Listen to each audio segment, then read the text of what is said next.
Greetings of the day, everyone. My name is Heaven, and I welcome you on my podcast, Unredacted. Today, we have Desh with us. He's working and playing with data for meaningful use for quite a long time. In his words, and I quote, data is an underutilized strategic asset for more businesses. Finding ways to use these large data stacks effectively to make business decisions directly affects the bottom line of every business. He already has steered various organizations in whichever size they come.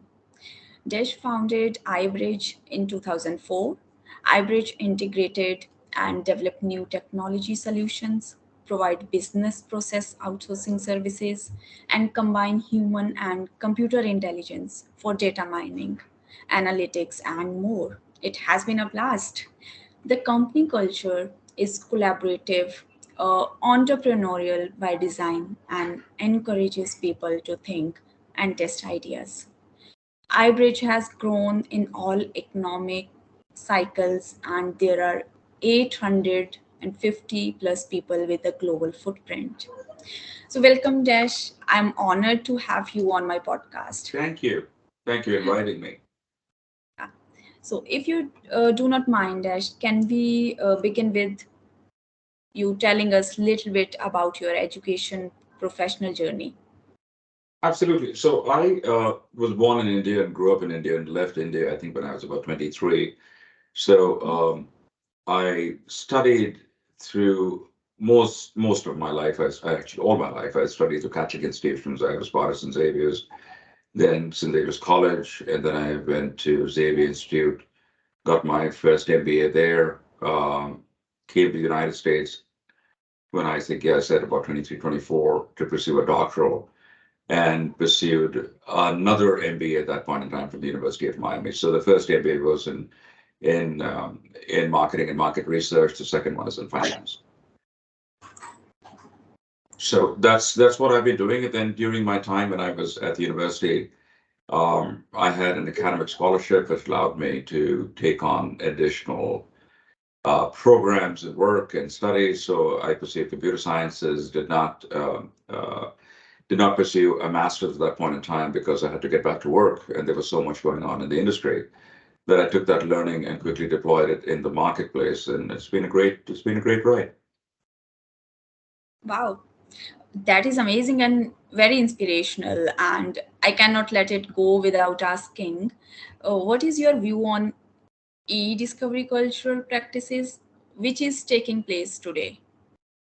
So to answer the question, you got to sort of roll back a little bit to look at what has happened in the past and the tools and technologies that have helped the e-discovery professionals, law firms, and actually the justice system to deliver justice in time, right? I mean, justice delayed is no justice at all, right? So you look at that and say there's been tremendous advancements in that. I mean, just great advancements for everybody, and it's brought the cost of e-discovery down. I think where e-discovery might and should go, in my opinion, is the fact that we are still, the majority of people are still doing things the way it was done before. And with the advent of heavy automation and AI and things like that, people are still stuck in the old mode of doing things. And I think that market is going to get shuffled up heavily in the next few years. I think that there's going to be tremendous change of how people look at information prior to discovery. And that is further going to cull the information that goes into discovery. And it's actually a huge effort going on in major US corporations that I can talk about.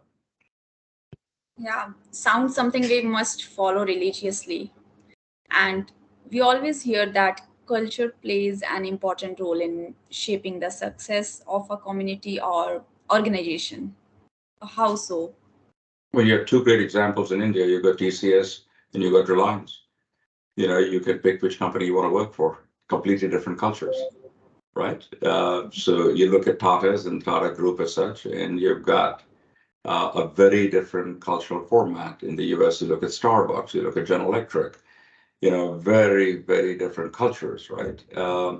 And so it is, I think where culture is going today is people in my age and stage have got to really understand that the world has changed right in front of them. The young people that are coming to work for us, their aspirations, their intent, their ambitions are very different from what we had. And people spend a lot of time talking about, how the younger generation, the Gen Z generation, et cetera, particularly, doesn't want to work as long. And I think that's all nonsense. I mean, people really are very productive. You have to give them the opportunity to produce in the way that they want to produce, as opposed to strictly modulating it the way that I worked when I was 28, 30, 35, right? The world has changed. And so we have just got to, you got to adopt and adapt. And that is where culture plays a tremendous role. There are certain professions and certain roles and certain skills you can work from anywhere, but unfortunately, some of them you've got to be in the office. We realized that after the pandemic, right? I mean, people have realized that too.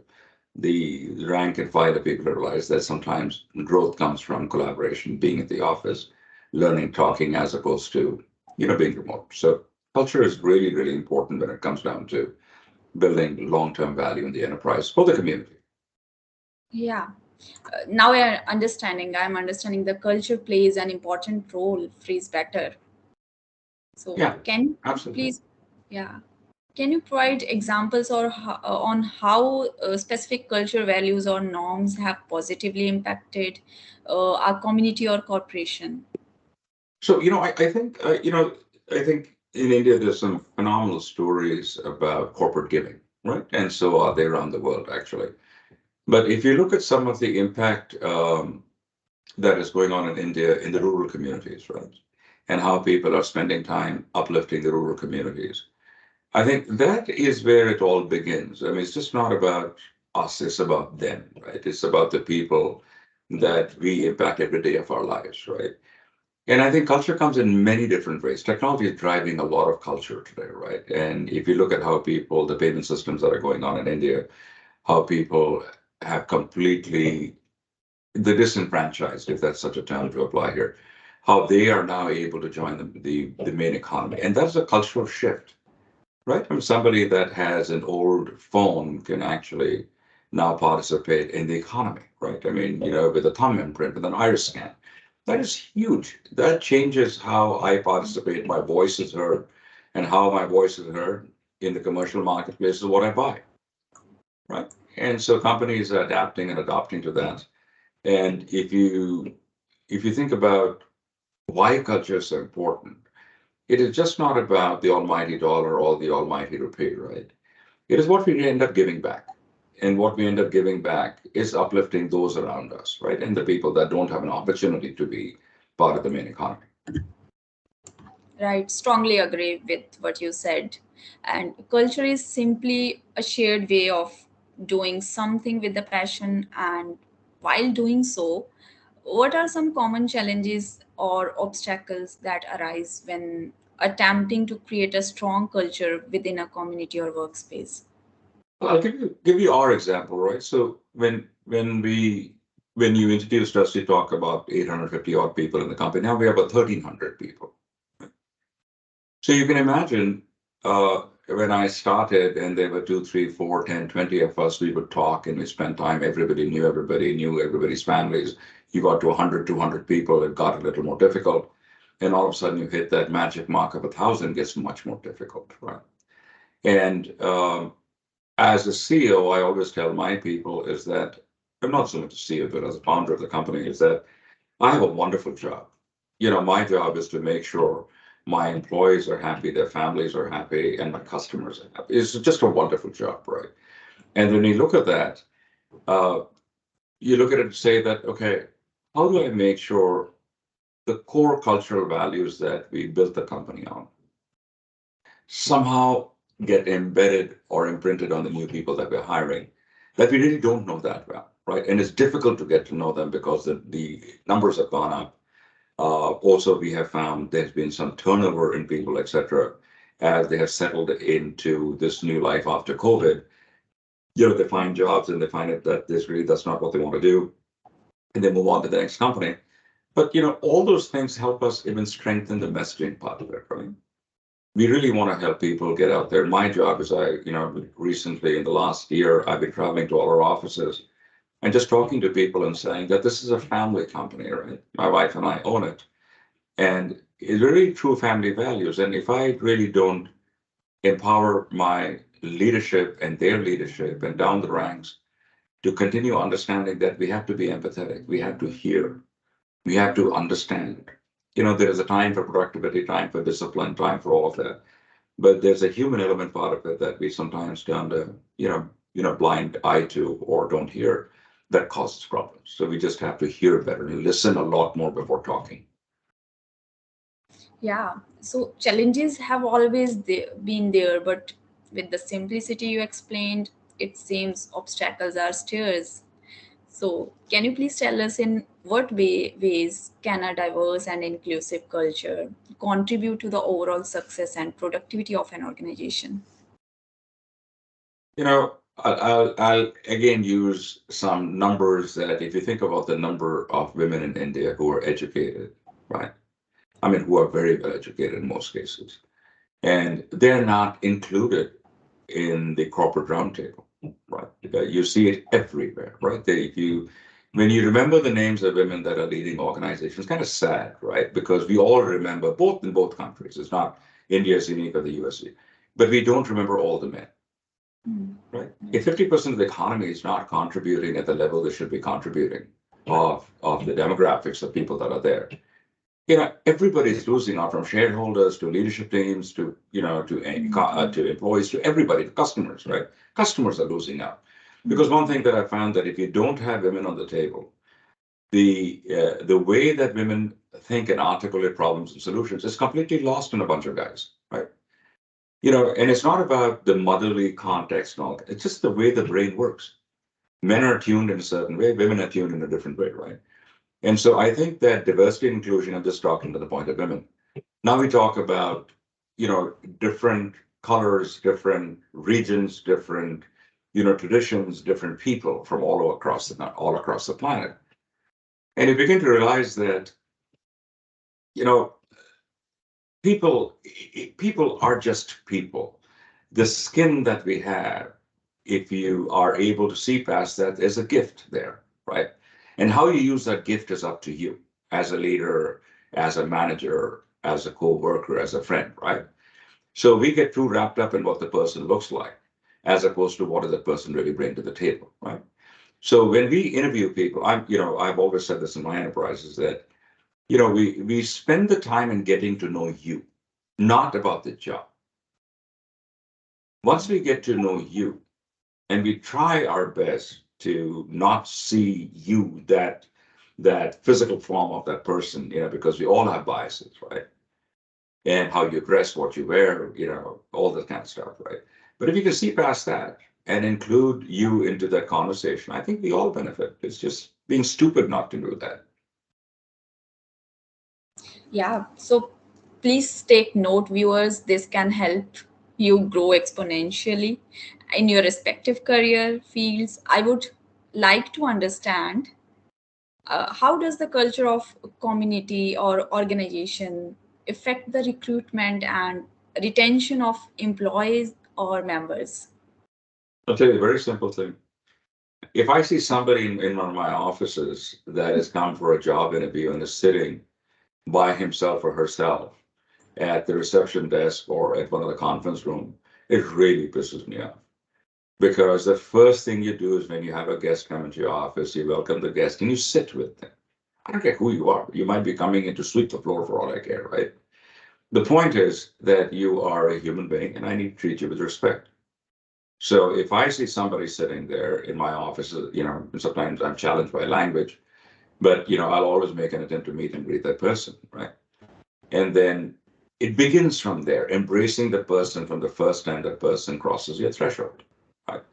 And I think people with titles tend to forget that that is where it begins. The higher you are up in the organization, the more humility is going to make you succeed, not by throwing your rank, file, and serial number, right?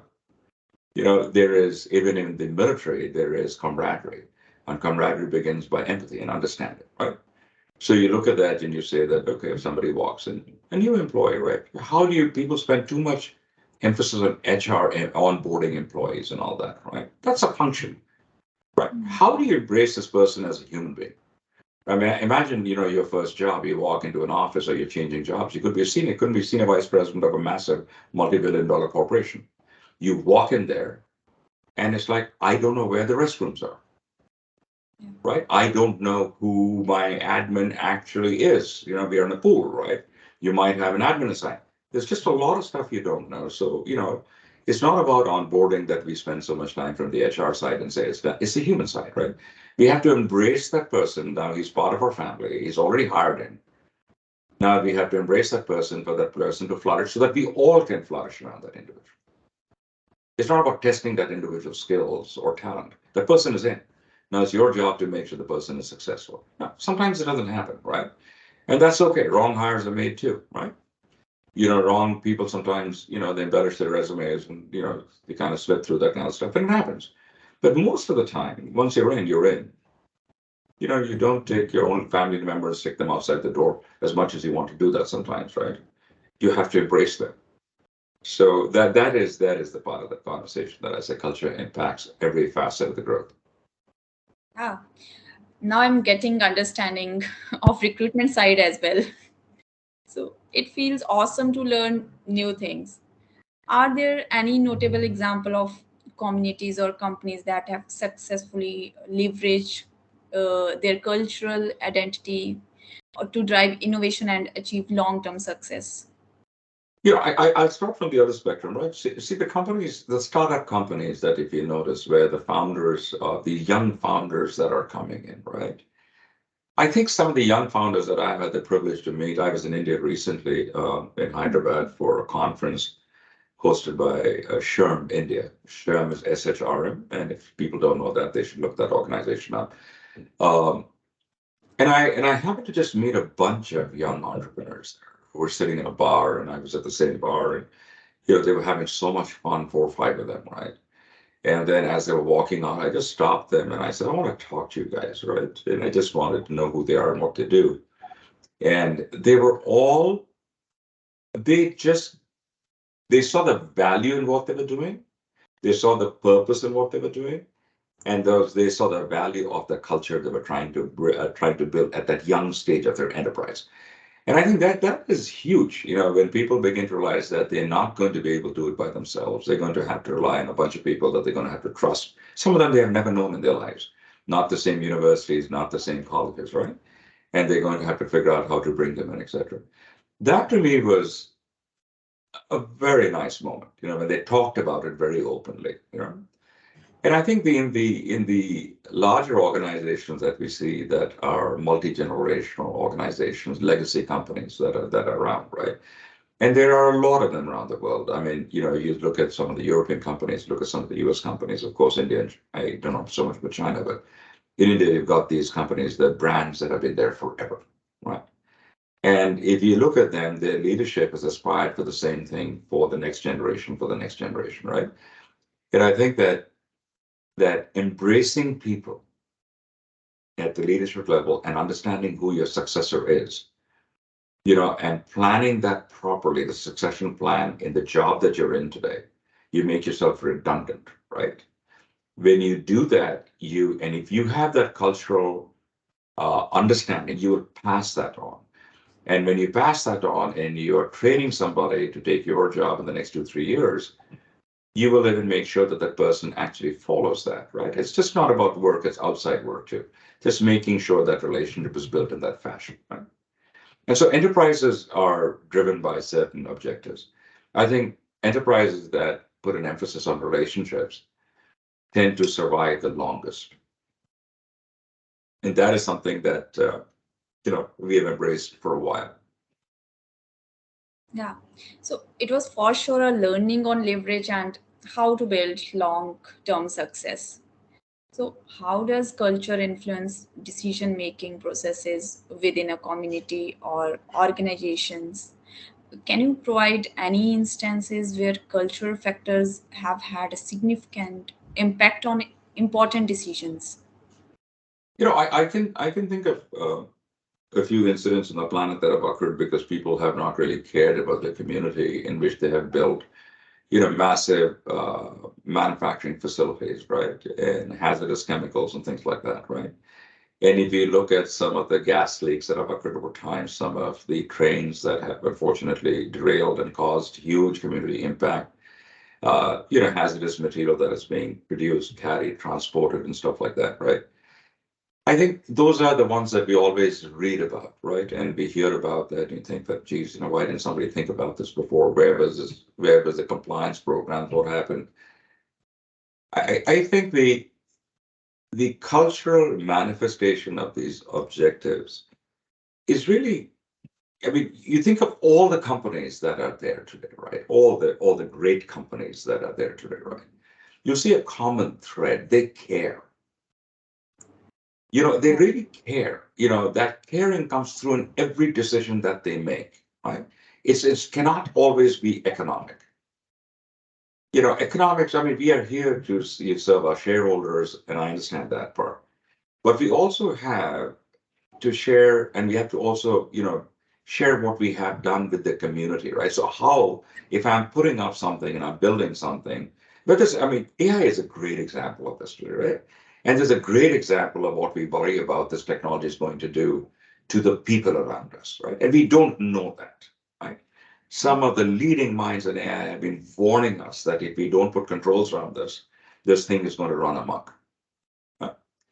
And so the question comes up is that cultural impact of this technology that we cannot see and touch, right, but we use so effectively. What happens if we don't have ethics and we don't have our internal ethics that guide us on how to use that technology, right? And look what happened in the United States over this conversation about elections and election fraud, and a democracy is in trouble, right?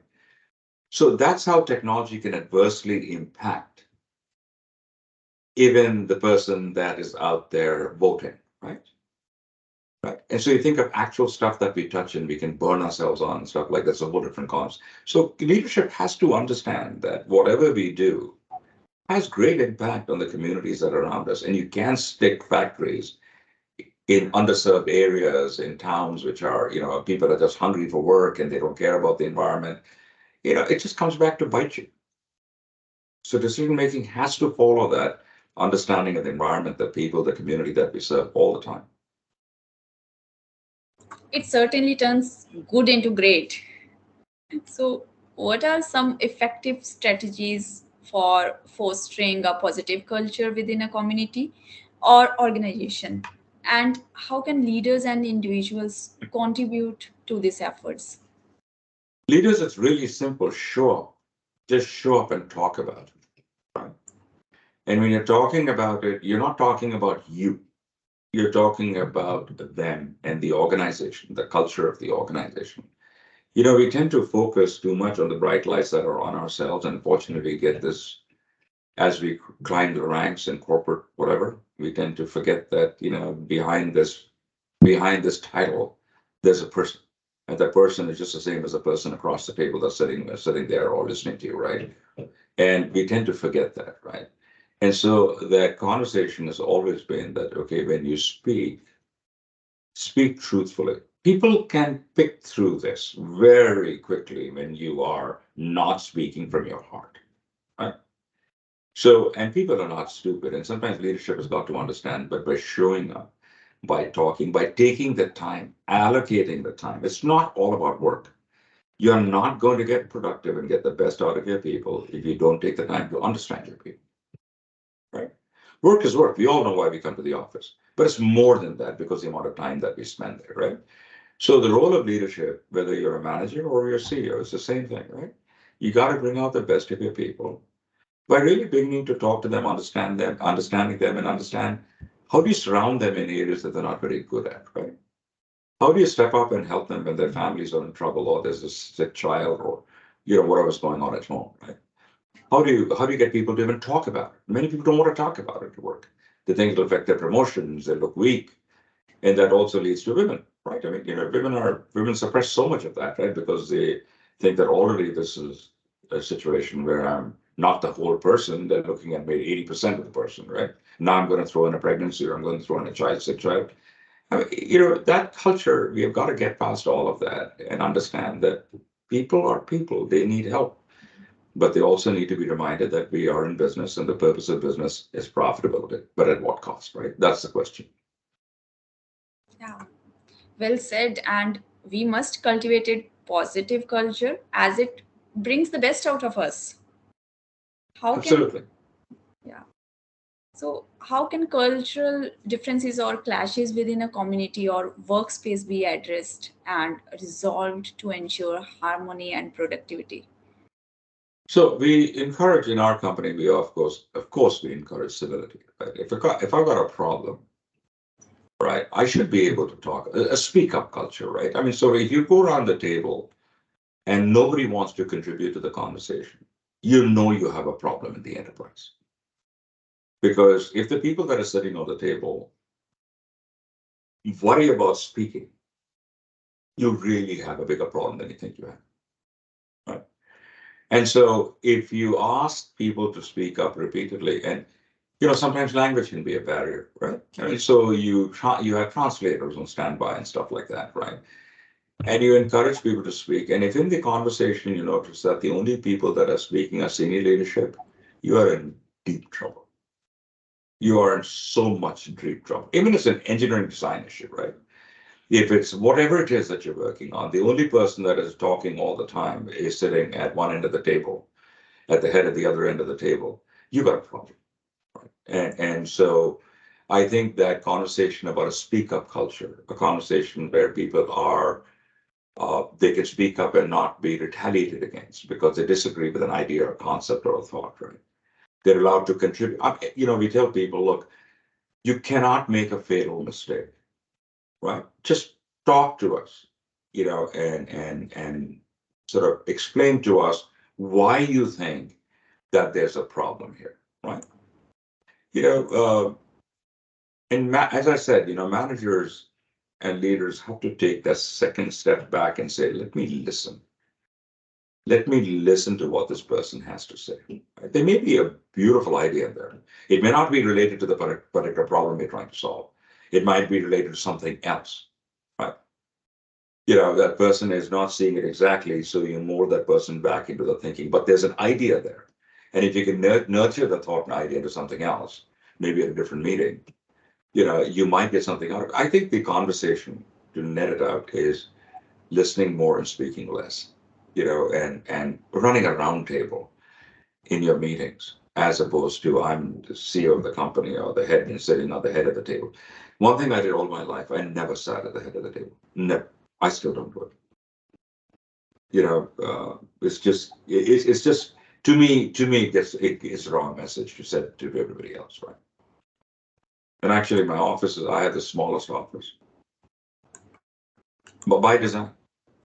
First of all, I'm not there all the time. And secondly, it's a waste of space to me. But the other thing is that size of office doesn't tell you anything about the individual. Right. So, that was just out of best leaders hat, raw piece of wisdom. So, in Thank you. I'm on a journey too. I'm on this constant learning journey, right? It never stops. yeah, right. So, in today's globalized world, how do cultural differences impact international collaborations and partnerships? What strategies can be implemented to bridge cultural gaps and promote successful cooperation? I always quote this story. I was in India. Sorry, I visited a company in India a long time ago in the city of Pune, and at that point in time, we did a lot of work also in Japan, and this company was introduced to us by one of our Japanese counterparts and said, "Go visit these guys," right? And there was something on the engineering side that we were working on. And what was fascinating to me when I walked in that office, this was a company in India. We had a few Japanese nationals at that office, but everybody else was of Indian origin, and everybody spoke fluent Japanese. The meetings were held in Japanese. The everything they they just embraced the Japanese culture to a point that their customers literally didn't feel like customers. It felt like family, right? I mean, everything. Great. Now, Great. that is an extreme case. You can't do that in a 13, 1400 person company, right? I mean, probably could, but if a company with diverse customers, it might be even harder. But what I learned at that point in time is the fact that if you if you really begin to understand that the customer is part of your journey, right? It's just not there to fund you for something that you're doing, but they contribute so much, right? So I remember going to Japan for the first time, the second time, and the third time when I was working for a company called Silicon Graphics. And I was not into sushi at that point in time in my life.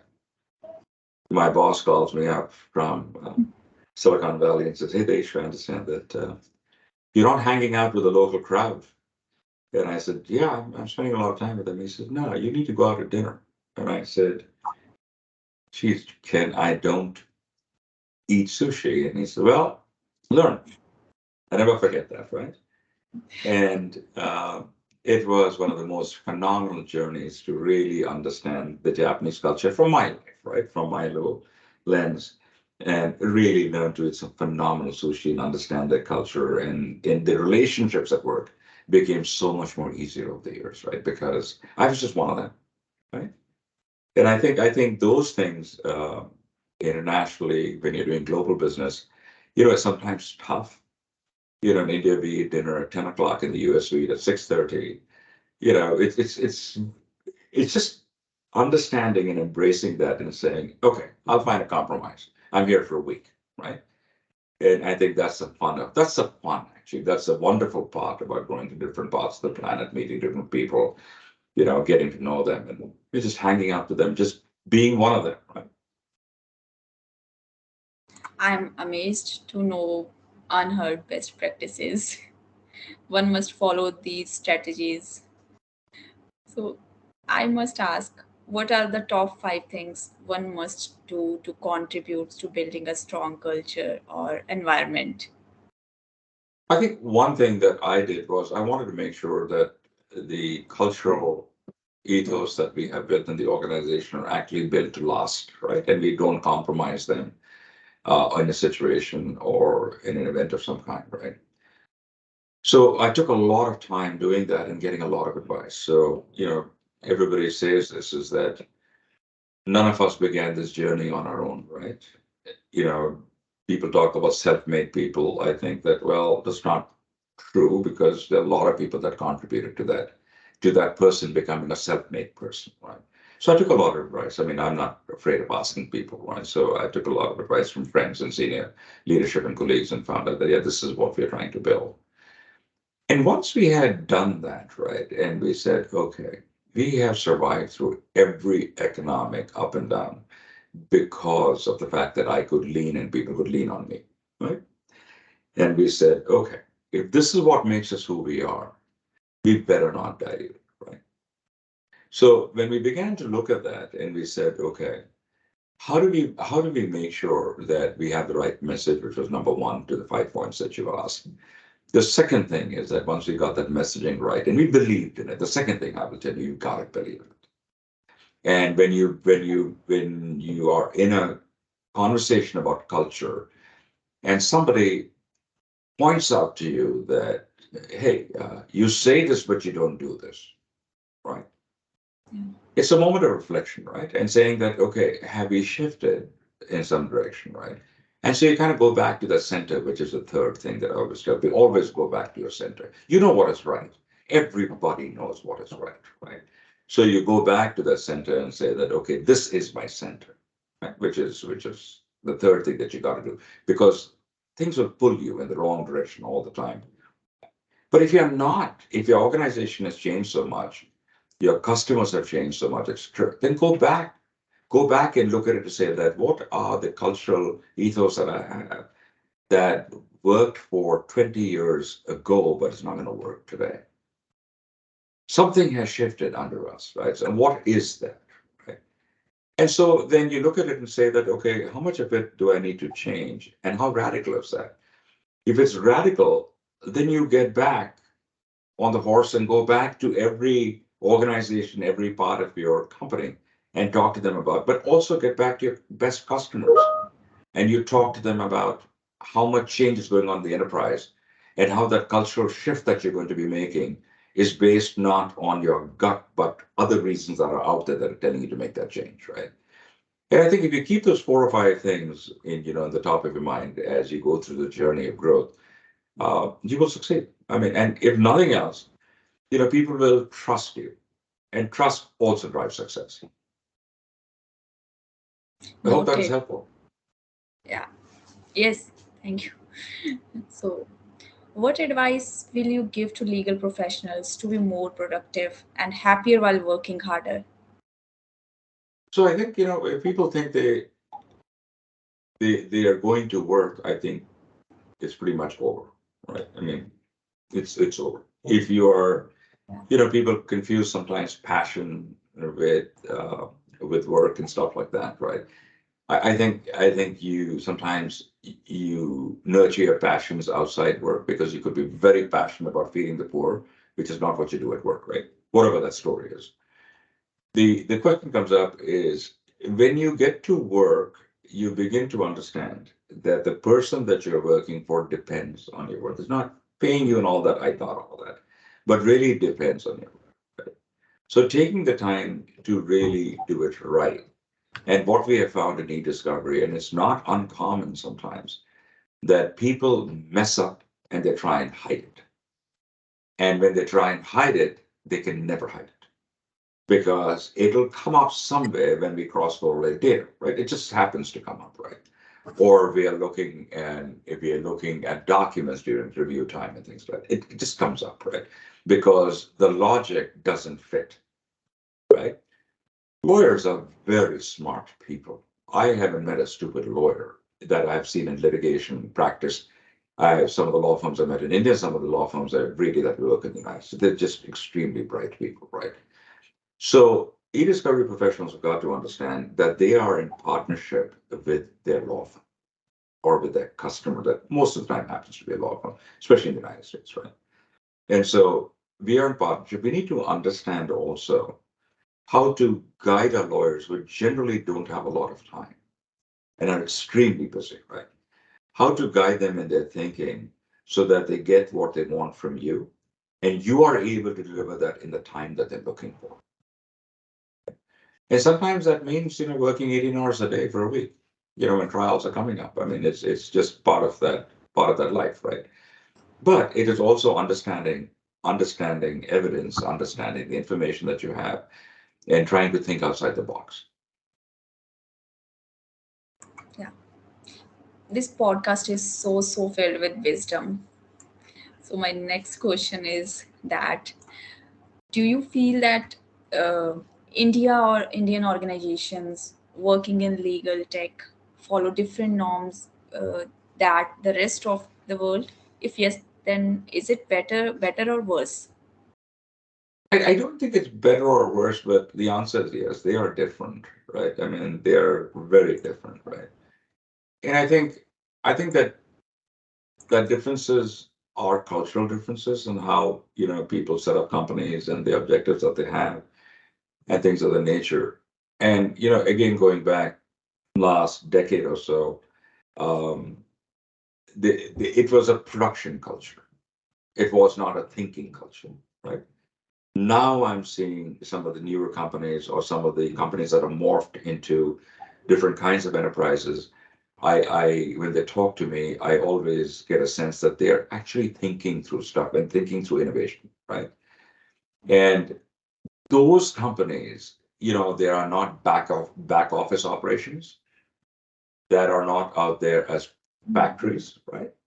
And the companies that are coming up today that are rethinking their role in the e-discovery marketplace, especially supporting you. I mean, the e-discovery market is the United States. It's not Canada. It's not Europe. It's not India. It is the United States, right? And they are rethinking their role in that e-discovery marketplace. I think that some of them are going to be enormously successful because the way that they're approaching the market is very different than tools and applications and technology, right? And so those few people that I've had the privilege of meeting are doing something that we have always thought about doing here are now also doing in the United States, right? We're approaching the whole business very differently. Yeah, I completely understand. So now, since we are reaching towards the end of conversation, can you please share five must-read books or blogs? I'm looking for the must-read recommendation for e-discovery professionals. So,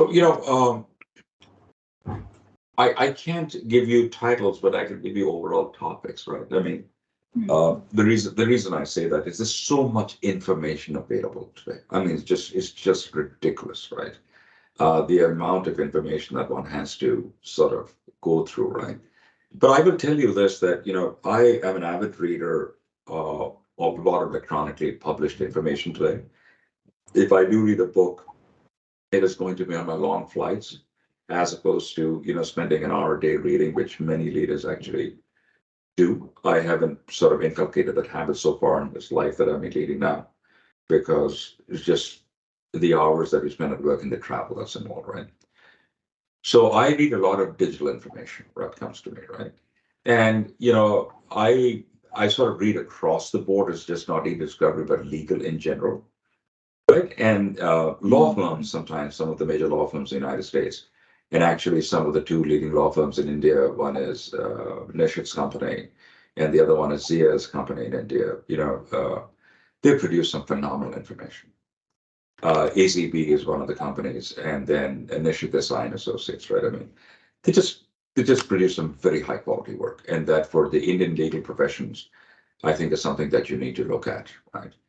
In the United States, there are in the AM 100 law firms, every one of them just produces some very high quality content, right? That you need to subscribe to and read on the cases, et cetera, that are going on. And there's a lot of stuff out there. Overall, I think, um, outside work, right? It's not about self-improvement and stuff like that. But I think one of the things that we should talk about and we should really focus on is how can we manage our time better? Stephen Covey's books on time management, I think, are still true today.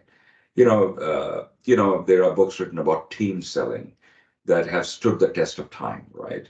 And it's not about the individual; it's about the group. And some of those things we tend to forget, and then they're very simple reading, actually, right? They're very, very simple reading, and they're just refresher books that if you haven't read them, I would recommend reading them, right?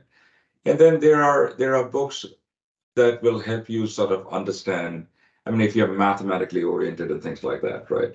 There are books out there that are written specifically for people that like to solve complex problems, right? And you pick them, and I would keep them in my library. And I'm one of those people that bookmarks a lot of stuff when I read. And so, but I don't have 1,000 books in my library. I got probably 100 of them, and they're my reference books, right? So whenever I'm dealing with an issue, I just go back to them, and I have electronic notes on which book had what, page 54, chapter 3. Go back to that and discusses that problem, right? And so it's just not about reading and casting away. It's reading and sort of using them as reference books, right? So I didn't answer your question directly on which books to read, but I think it's much more than which titles as opposed to what types. Right. So please make a note, viewers, and make sure to spare few minutes on these recommendations. Anything you would like to add or suggest us or advise us? I think advice is a very big word, but I can certainly share for the generation that's coming following us is, enjoy life. You're going to be young once, right? But remember, you'll pay the piper now or you'll pay the piper later, right? So it is better to work hard now and then to work hard later in your 60s and things like that, right? So work hard now, save, but enjoy life. Breathe. It's things get tough, they will always get better. Just don't get stuck on stupid issues. They will all flatten out over time, right? And just hang in there, smile, enjoy life, and do the best that you can. Don't follow your dreams. I mean, that's what I tell people all the time. Just follow your dreams. Right. So it was an amazing conversation, Dash. I learned a lot today, and Thank you. I'm sure people who has invested time by watching this will find it very informative and something to enable in their day-to-day lives. So enjoy the rest of your day ahead, Desh. Thank you. See you soon and namaste. Yeah, thank you very much for inviting me. I really appreciate that. Thank you for your time. I know this took us a little time to get this thing done, but thanks a lot. Thank you. Take care.